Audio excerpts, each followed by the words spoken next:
This video will show you how to complete the Danielson Summary Framework during the second half of student teaching as a faculty member in Tk20.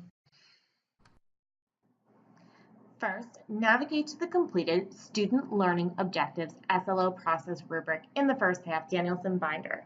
You will write down the final rubric mean.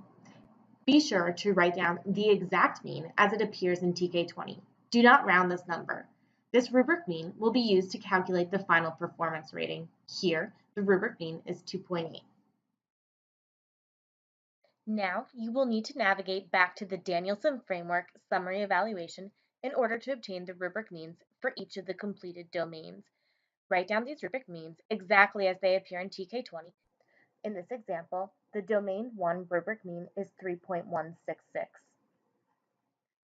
The Domain 2 rubric mean is 3.2. The Domain 3 rubric mean is also 3.2. And the Domain 4 rubric mean is 3.166. At the bottom, under the summative performance rating, enter the SLO process rubric mean as well as the rubric means from each of the domains above.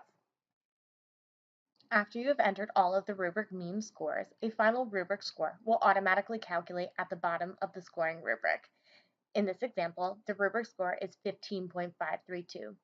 Using this rubric score, select the appropriate range from the final performance rating drop-down menu.